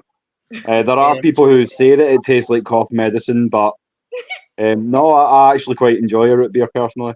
You should try Jack Daniels and root beer, though. That's amazing. If you haven't, get on that. A lot of people that try Iron Brew, when you see the Americans trying Iron Brew, they think it smells like a cough medicine. Yep. So just give you a wee start for anybody that's watching. I think there's only 2 countries in the world where Coke or Pepsi isn't number 1 in drinks and soft drinks, and Scotland's one of the countries that is not number 1 because we've got a drink here called Iron Brew. So that's effectively what you call it, Iron Brew. Now, iron is about a beer, but not a pop, like some people call pop soda. So iron brew. It's like an orange soda pop. It's fizzy, but it's not orange flavored. It tastes like, I don't even know how to describe the taste of Iron Brew. Yeah, it's a tricky one. Yeah. So effectively, if anybody wants a real laugh, go once the show is finished, go onto YouTube and Google Iron Brew. So it's Indigo Romeo November, and then Brew Bravo Romeo U for umbrella. So Google Iron Brew commercials, and then laugh. Okay, I see the bottle now. It looks like an orange soda. Yeah. Yes. Oh, yeah. It says it's an orange carbonated Scottish soft drink with a distinctive flavor that can be described as a mix of citrus, bubblegum, vanilla, with a sweet, tangy, and slight spicy note. So, yeah, that sounds a bit right. That sounds interesting. Yeah. Bubblegum, and so it's very sweet. It sounds like with a little bit of spice to it. Something else to put in the hamper, Des. We need to take a bottle of brew across. Absolutely. Now, historically, you hear a lot of reasons why it was created, but one of the reasons it's mentioned is that a lot of the Scots that used to go into the shipbuilding and all that, effectively they were partial to the other national drink, which is Scotch.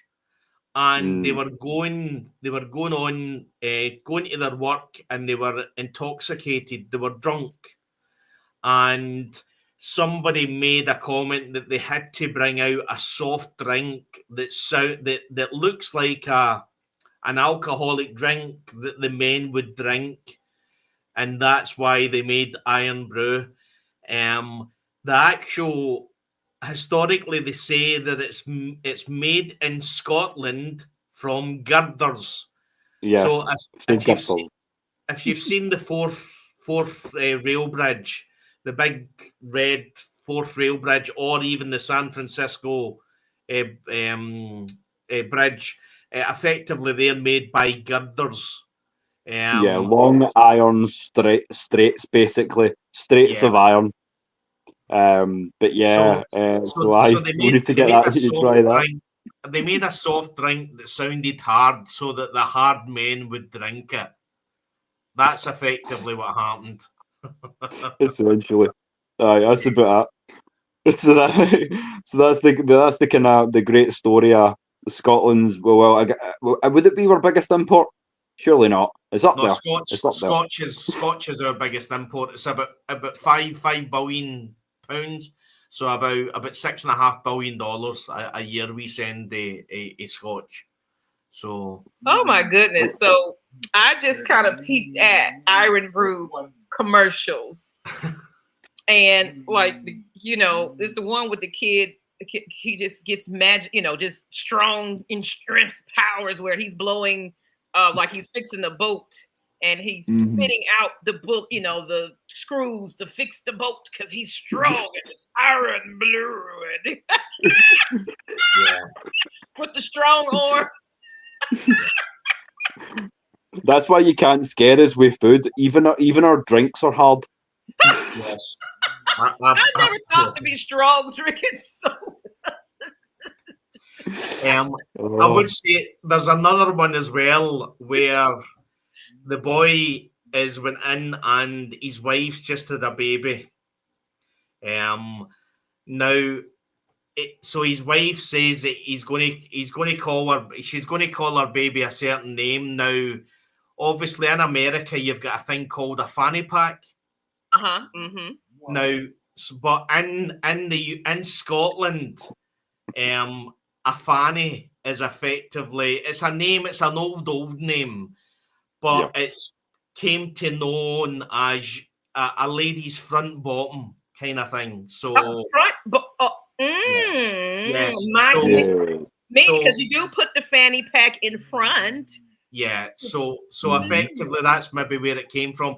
So there's an advert where his wife's saying that I'm going to call my daughter Fanny. And again, trying to be PG. In Scotland, if you're calling somebody an idiot, you'll sometimes call them a fanny. Or a spud. Yeah, same thing. Yeah. So you'll say it's like a nice way of saying you've messed up. So you'll say something like, "See you're a fanny." So this commercial is effectively him saying, his wife saying, "I'm going to call her Fanny." Mum. So when you know what that means, you then say, and she then says, "My mother's a Fanny, my grandmother was a Fanny, and we've had a whole line of Fannies." So when we're hearing this, we're in hysterics because it's effectively it's a play on words. So if you have a look at that, I mean the one thing I would say about the Scots, see when you live in a country when it 90% of the time it rains, you need to have a good humour. Stay chipper. Yeah. Good high spirits. Yes. And we're not just talking about alcoholic spirits either, Maggie. I mean, the other one as well, Maggie. Google the one where the woman's sitting at the piano.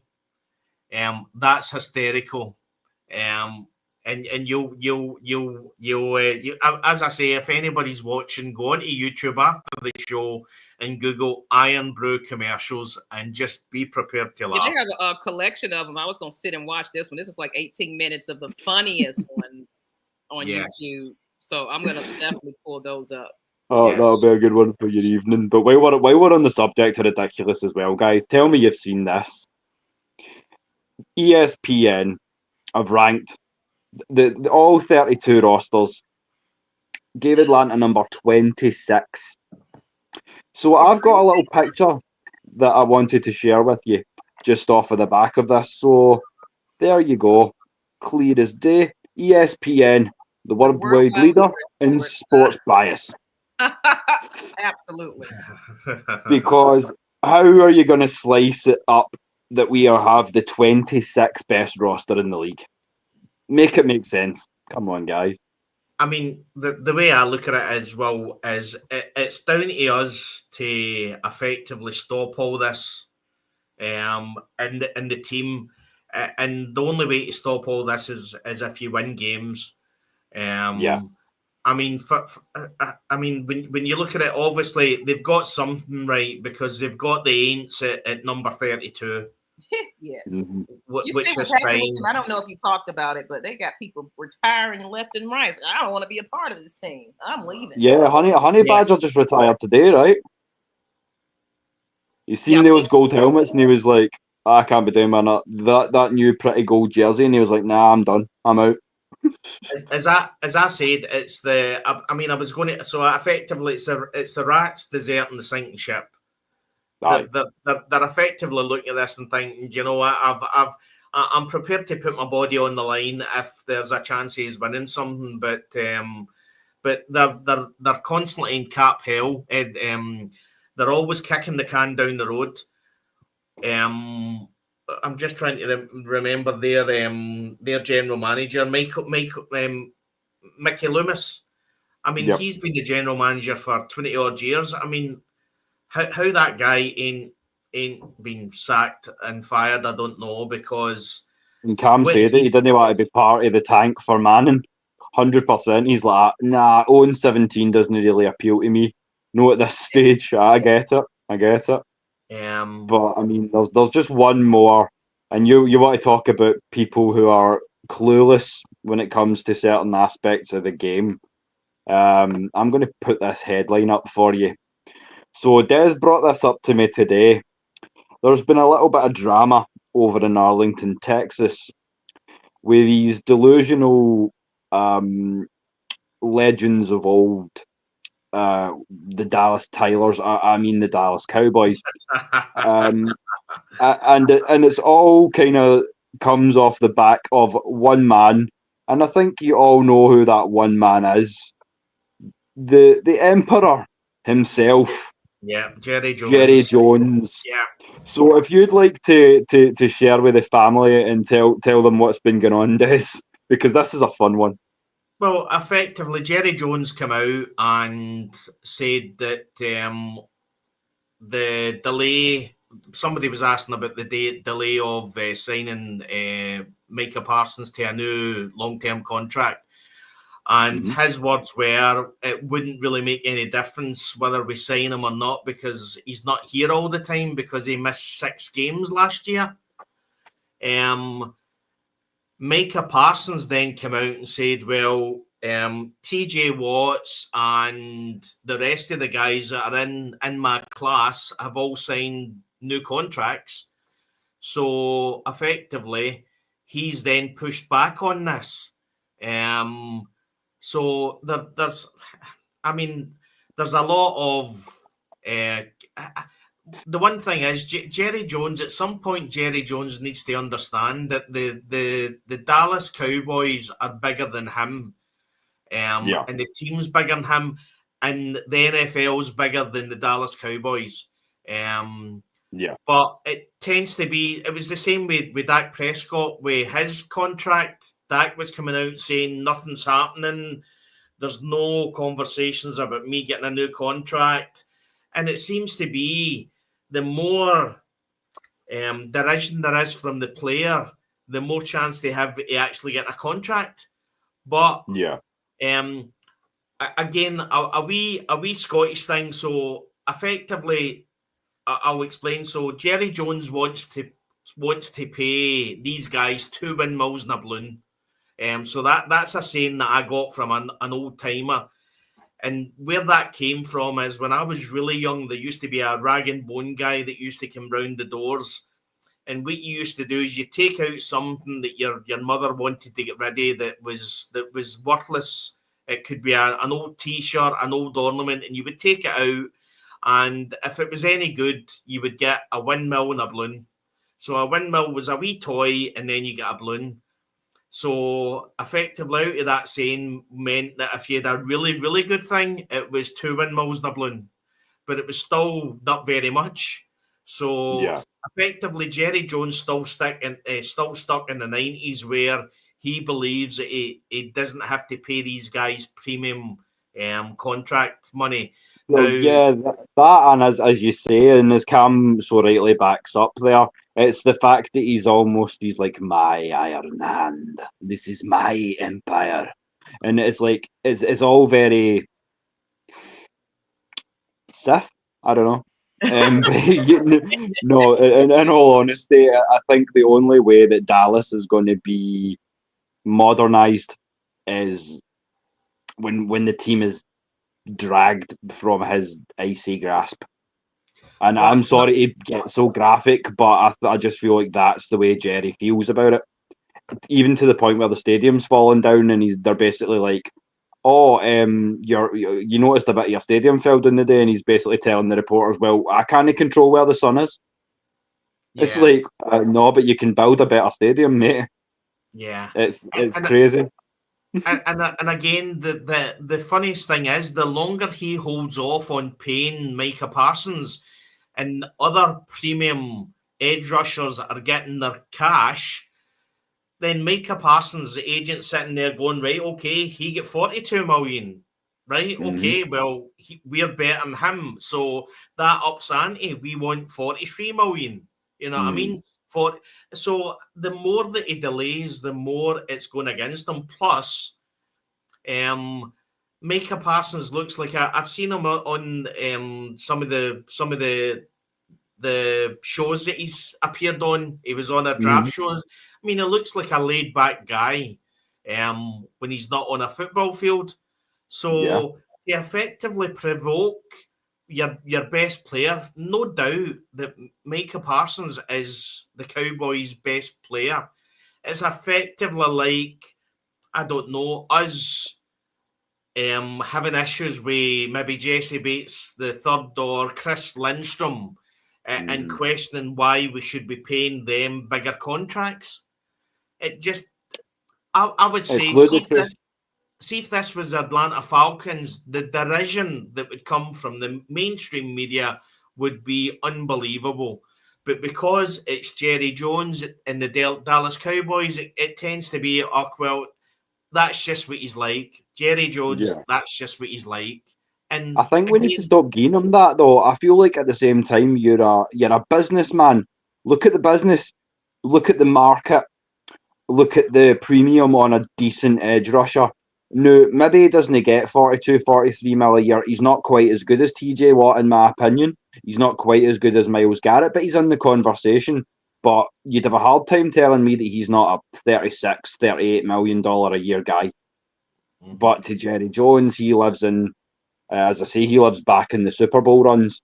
He thinks he can still get away with kind of promising the earth and delivering not really very much.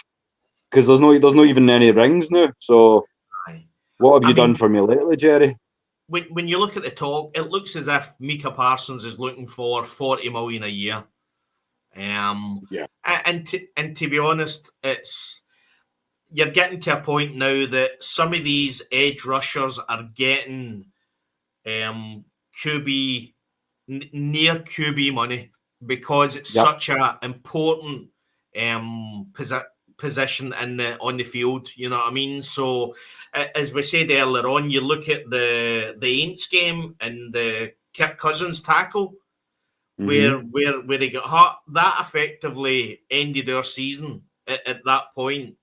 So that shows for all intents and purposes, it did. Yeah, that shows you how important the edge position is. I remember when Micah Parsons was coming out, they were talking about issues with size, how that might not translate into the NFL. Well, it's translated into the NFL. Pay the guy. You know what I mean? Show him the spondoolies. That's and I never seen the problem with his size. The average NFL linebacker in the NFL is 6'2" and 229 pounds. Micah's 6'3" and a half and about 245. So what's the problem? Yeah, I don't think size was really an issue, but I don't know. People seem to have a problem in some cases with Penn State players. It's just, I don't know why, but there seems to be a perennial thing with Penn State linebackers and Penn State sort of defensive front seven players where it's just they come in with an expectation of being not what they end up being in a lot of cases. And another thing as well, see when you see the draft room, you look at it and Jerry Jones is sitting right in the middle, right? When I look at the Atlanta Falcons, draft room, it's different. But you see Terry, you see Raheem, you see a few others, and then you'll see Arthur Blank there. And I mean, I've heard a lot of people talking about how they feel that Arthur Blank gets involved too much. I don't see him as that kind of owner. I think he steps back. The guy's getting on. He wants a Super Bowl, so understandably he's going to have an opinion. But it doesn't seem to be. He's obviously on the call with the draft picks and everything, and he'll always say something nice at the end. But but again, he always tends to know a wee bit about the players as well, so that's a good thing. 100%. It shows you that he does his due diligence, which it creates a culture as well of players want to play for these coaches because they'll phone and go, "Oh no, I remember you telling me about how is your mum?" Because I've obviously had a few conversations where I heard she wasn't keeping too well. Something as simple as that. But if you know those little things and you can use that, it's going to build a culture. Oh no, coach knows. I trust him. He trusts me. We kind of talk a little bit about more than football, and it's just building that culture to where no, even as a man first, like I've got you, and then you can come in as a player, sort of thing. And I like that. It shows me quite a lot about how impressionable Coach Heem is as a man as well. Shout out Terry, thank you for joining. As I say, just trying to get a few bits and pieces covered before we start opening things up to sort of question and answer as well. Again, I would like to jump in as well. Well, obviously you're talking about the coaches and everything, and again, Terry Fontenot, game he's due. He's good with the players when he phones them up. I remember the Jalen Walker phone call when he was like, "Where are you? Are you in Salisbury?" You know what I mean? So he knew where he was, and he was like, "Oh well, we won't need to send a plane then." And then that's at the point where Jalen says, "Send the plane," and then everybody around them started going mental. You know what I mean? So it's just the wee things make a difference. I think, and I think Terry Fontenot's got that. The one thing I would say is when you see, I can't remember who it was they drafted, but or they signed a player, and the player came in, and Terry Fontenot was all excited, and he was grabbing him, and the player was a bit standoffish. It was like, just chill. So I mean, he is quite hyper, which again I like that kind of thing. Yeah, I like it. As I say, I love a bit of energy and a bit of just embrace the culture and just kind of, nah, you're my guy, and I'm going to show you by obviously making you feel like you're part of something bigger. And as I keep going back to, that's the beauty of being able to do this, because as I say, it was maybe a blessing in disguise that you had the meeting, Maggie, because I was saying to Des, I mean, it's been an honour to essentially open up training camp for you guys, because it's open in the A, so most of the people that aren't in the room will be along watching. So to have that privilege has been special tonight. So for everybody that's listening in, for everybody who's had an input in the comments as well, keep it coming, because we're about to open up, as I say, the Q&A section. So if there's anything you want to ask any of the three of us, or if you want to possibly even come on and jump on the panel for a face-to-face chat, we'd be happy to have you. As I say, we can drop the link. But in the meantime, if you do have any questions, anything you want us to cover relating to the roster, the depth chart, anything like that, just drop it down in the comments for us. And well, Maggie's on as well. Go back to tell her obviously about if you'd seen the new On the Rise video, where Drake London comes out with a cracker. I was saying earlier on to Will and the viewers, Drake London came out and said that we laid the bricks, but we didn't put any cement in. But now we're putting the cement in, which I thought was fantastic from a player. And I think he's looking around and he's seen that. Maggie's gone, I think. He's looking around now, and I think he's looking at the players that are there, and I mean, as I say, the one thing I will say is that this guy's a man. He is. This guy will. I mean, listen, I'm passionate and I love this team. And last year, I honestly thought we would do it as well. But one of these days, it's going to happen. One of these days, we're going to be sitting here at 4 a.m. in the morning, and we've just won the big one, and we will be screaming. The police will be at my door because all the neighbours has probably phoned because of the noise. But someday, as I say, but the thing that I think this is going to be a special year is that man.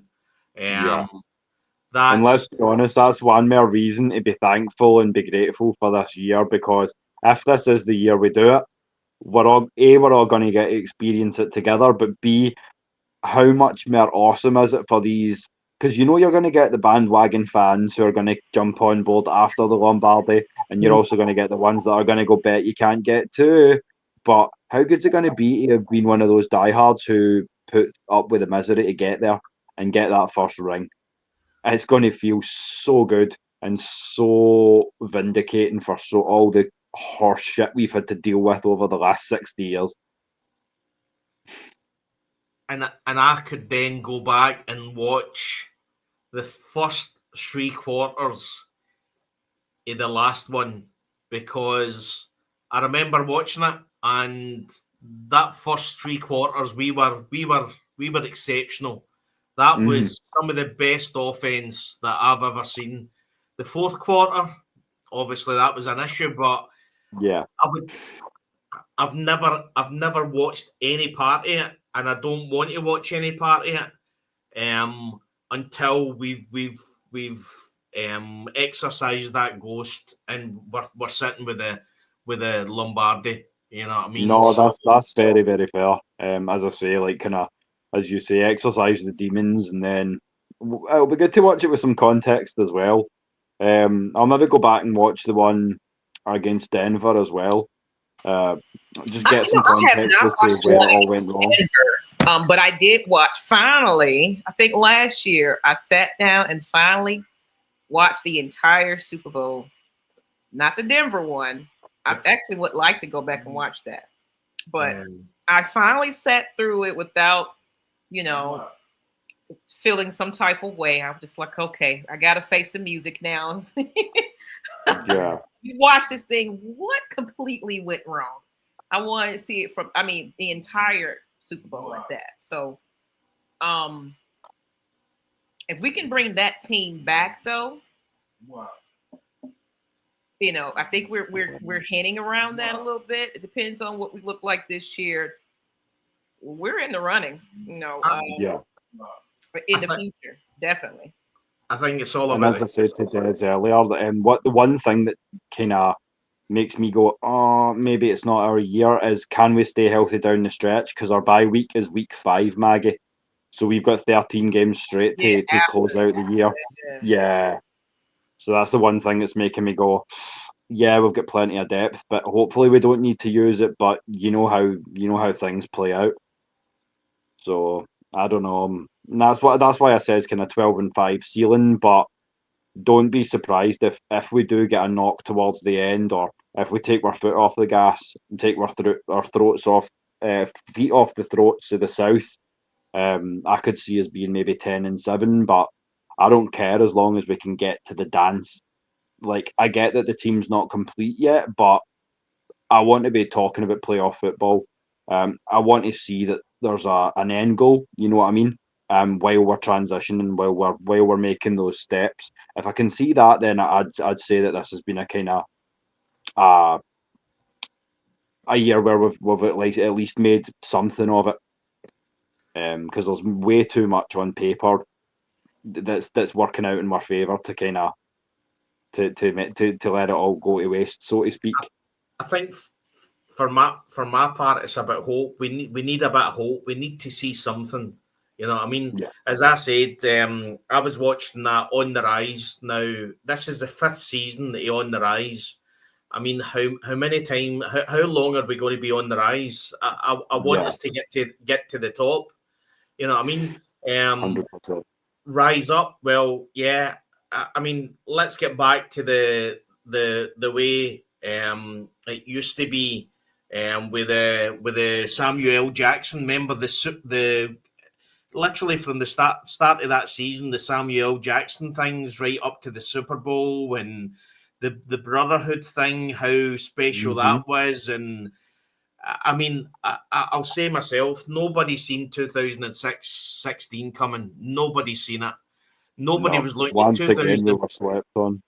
No, yeah, absolutely. Just as we are just now. And to be honest, well, what would we rather have? Would we rather be in a position where we walk in and they've got us as a favourites? The ranking is at number 8 in the team rankings. The one thing I would say is when it looks too good to be true, when it's Atlanta Falcons, it tends to be too good to be true. I would rather be in a position where they undermine us, they don't rate us. Like if you go back to 2016, nobody was saying that the Atlanta Falcons were going to get anywhere near the Super Bowl. No. You know what I mean? And then literally, we always seem to excel for a team that's got so used to mediocrity. We seem to excel under pressure to a certain extent. We do have that attitude of, I will fuck you then, and I think that's why we decided on the title here. I was playing with a few ideas, and I thought, I felt like this was a good episode title for tonight. So everyone's sleeping on us, good, because that's how I feel. It's like you're either with us or you're against us. But you guys had us at a 6-win ceiling this year, so don't be like, "Oh, Atlanta," when we get that Lombardi. I like being on the radar myself. So let's stay on the radar. If there's teams that built themselves to be championships, and it was like they came out of nowhere, and that's how I wanted to be. But what you had to say, Des? Well, I mean, the way I look at it is, see that ESPN ranking. See if I was Raheem Morris, I'd be pinning that up in the locker room. I'd be showing everybody. And the fact that the Tampa Bay Buccaneers is 12th, so they're effectively saying they're 14. We beat them twice last year, and they're saying that what have they done in this offseason that they can say that they're 14 places better than us? And we're looking at that, and if I'm Raheem Morris, I'm pinning that up on the locker room and saying, there you go, guys. All these people that we've brought in, I think they're the best team that I've ever been around, and I won a Super Bowl with the Rams, and I think it was one of the coaches with the Tampa Bay Bucks when they won. So I've won two rings, and I think you guys are the best. But doesn't matter what I think. Have a look and see what the media thinks. Have a look and see what everybody else thinks. And most importantly, they can write what they want. I want to know what the 53 of you think is the way you should be speaking. How do you guys in this room feel? What do you want for the season, and what are you ready to give up and go out and make happen? There needs to be some accountability, but at the same time, as we've said, the deadliest shots are the ones you don't see coming. So I don't mind flying under the radar again. As I say, we've all been Falcons fans long enough to where we're used to it. But yeah, again, it's only the Falcons that can change this, mate. It's only, as I said, I guarantee you, if we are having a winning season, our viewership is a lot higher because everybody's excited when we're winning. I know that. I remember the Super Bowl run. I remember watching videos of Atlanta. It looked like a different place. Everybody was happy. It's a football town. It's a football town, a football city. The Braves won in 21, and it was great. It was a great championship. But when Atlanta wins and when Atlanta's winning, it just seems different. And that's me looking from afar. when I'm looking Yeah. at the videos and stuff that's getting shared on YouTube. But as I said again, in 2016, nobody was saying that the Atlanta Falcons were getting to the Super Bowl. Nobody was saying that it was going to be at some point in the year historically the best offense in NFL history. You know what I mean? You then look at the bookies. The bookies have got 7.5 under or over. So they're effectively putting their win rate at 7.5. Now, you're telling me that we're the same as the last couple of years Atlanta Falcons. What I would say is I don't get angry with this, because I remember last year I was looking at how much derision we were getting as a team, and again it was Raheem's first year. We had Kirk Cousins. You were looking and I was going, God, this could be 12-5.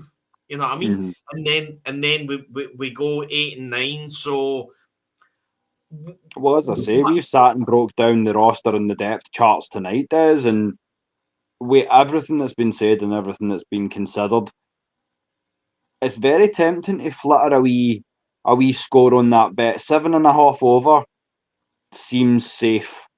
Seems incredibly safe. If we are not winning at least 10 games, I want to know why. There's something seriously wrong. Especially given the fact that we're not in a powerhouse division.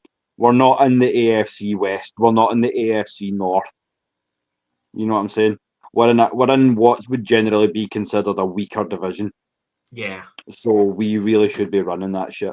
And I'm glad you said that. And that's why I'm still just frustrated in the last couple of years, because it's like we pretty much had the South on their necks. Then we just and this is what I meant with Blackberry. This is what I meant by Blackberry. Remember, he came for me. He's like, oh no, if you win 3 Super Bowls, that shows dominance. I went, you need to make it to 3 Super Bowls first, though. What I'm trying to say to you is, I want to run the South. Like, how nice would it be in the next 3 seasons to go 18-0 in the South? Just like have people look at the paper and go, oh no, Atlanta's coming out of the South the way they do with KC in the West. Yeah. And else, like, you know what, all roads lead to Atlanta in the South, and it's one of those, you gotta beat the Atlanta Falcons. But you want to come and take it from us. But Maggie, you know what's going to happen? See if Atlanta Falcons go on a great run, and they've got a good winning record, and they get to the playoffs. What's going to be said in the media? But it's only the NFC South. You know what I mean? They've got no competition in their division. That's why they'll get to the playoffs and they'll be one game and they'll be out. So you can hear it already. If Atlanta goes on a run, but there's no competition. So it's all about effectively. Yeah. I'm gonna say this, there, guys. And then again, though, kind of look at how they was talking about the Falcons earlier last year, when it was the Kirk Cousins swag surfing. It was a lot of people. ESPN, by the way, was like, who are the Falcons? What's happening over there? They're looking actually type of decent. Yeah, there was some good commentary, and I was like, we don't need none of that. But yeah, I don't know. I think reporters jump on the bandwagon of a team that might look decent. It's like, are they the team to beat now? They're going to start it'll be a question mark, like, what's going on in Atlanta? But I think it'll be a little bit more positive if we're winning and things like that. But I get what you're saying. It still would be one of those. But hey, are they good enough to get past the first round? And it's going to be always that question mark. Yeah. And as I say, when we broke down the season, I think we need to be prepared for the first 6 weeks. We're not going to be received too well. Because look at the way the first 6 weeks breaks down. Buffalo and Washington in the first 6 weeks. Tampa Bay and the Bens. But yeah, essentially the way me and Des broke it down I think it was last week.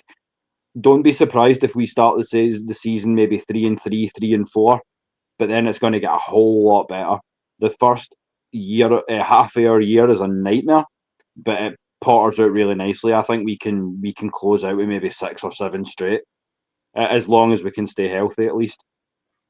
But again, well, looking back at last season, I mean, it looked as if King Richie. It looked supporting. Absolutely. We've got the big boys on commenting. Yeah. It looked as if the first half of last season was going to be really tough as well. So again, that's how when we were talking about how the bye week in week 5, effectively, if you're good enough and you're tough enough, it doesn't really matter. You know what I mean? Yeah, that's true. You've seen the amount of teams that have had the NFC number 1 seeds. They take the week off and then they go out the next week against the number 6 seed. You know what I mean? Yeah. Sometimes having a break isn't always the best. But I would say to people that are watching, it's a season for a reason. It's 17 games for a reason. Might be the last year of 17 games. You never know. Maybe next year it will be 18 games with only 2 pre-season games. Who knows?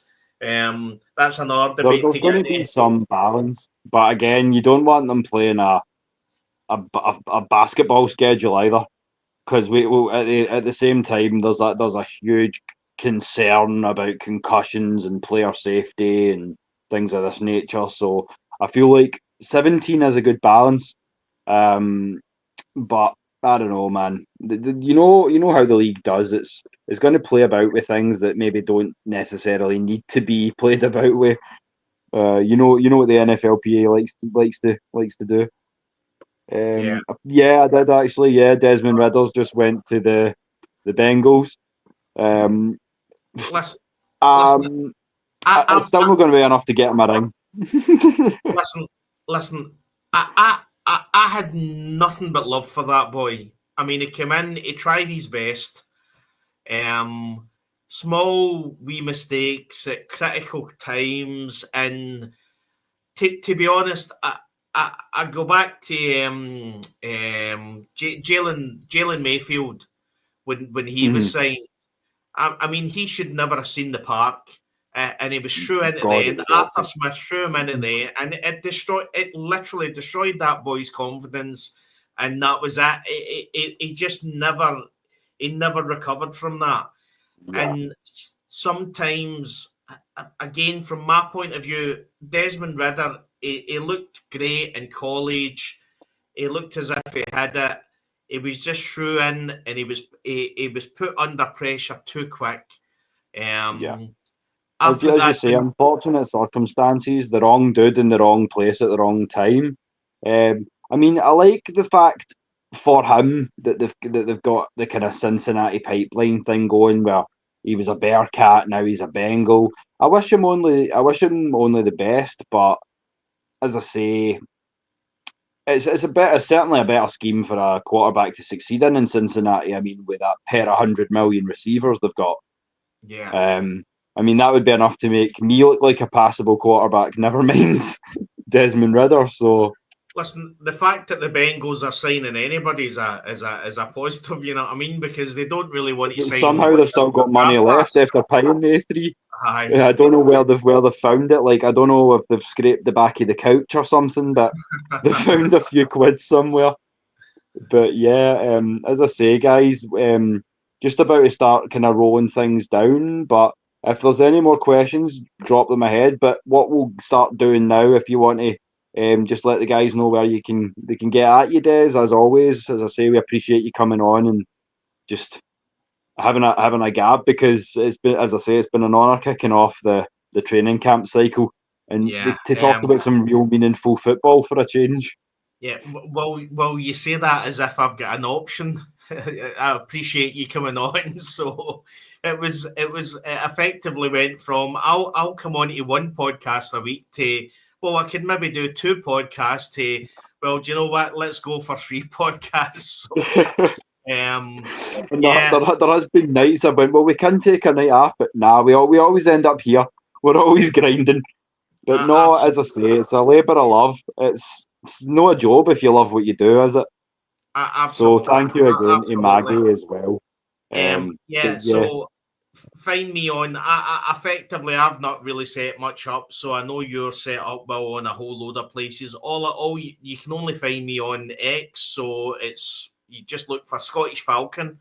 Again, the positive feedback I've been getting from everybody in Atlanta, and I had one of the guys in England as well, and one of the Scottish guys approached me as well, saying that he had missed the show on Saturday and he was gutted. So, yeah, just get me on X.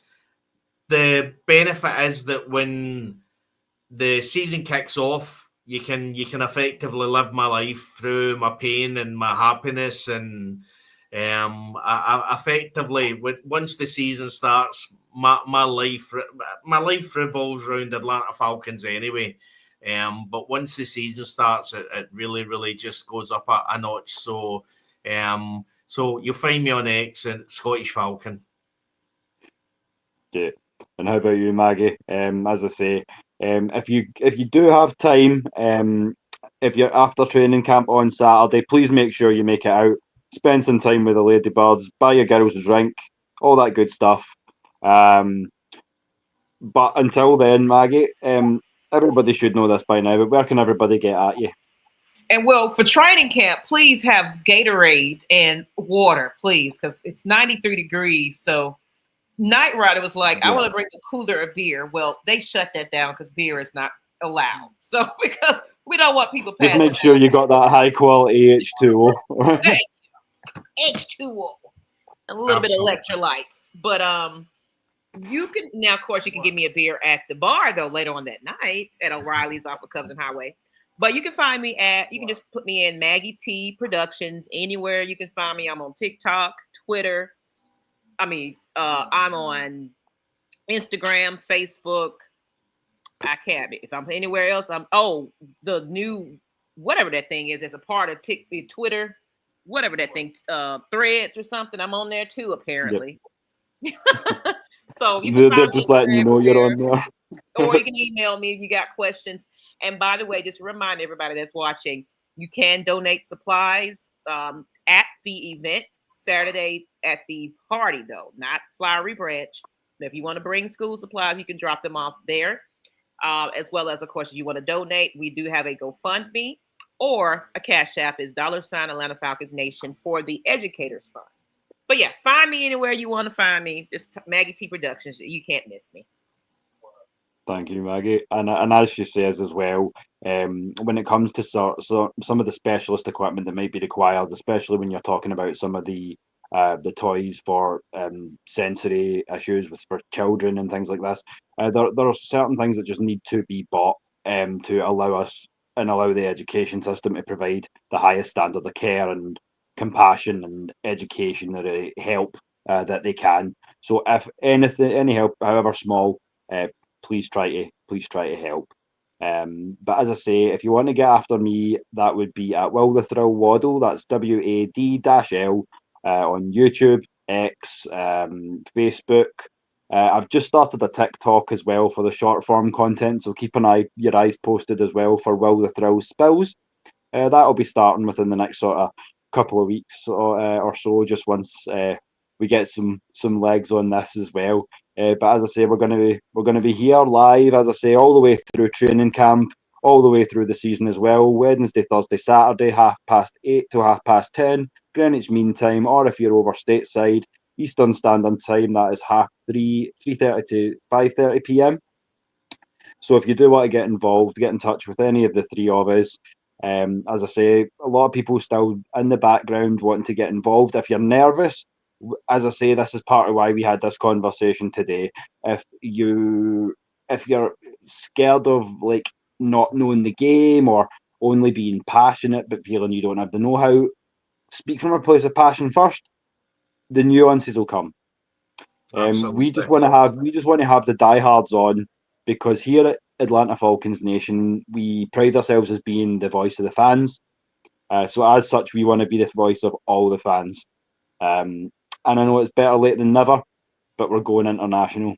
And on that note, I'm just going to close with a little thought that we tend to end these off with. So, as you know by now, and hopefully we don't get to experience this season again, but Too much. pain is international, but so is passion. Good night, ladies and gentlemen. Thanks again. Much love. Guys. Good night.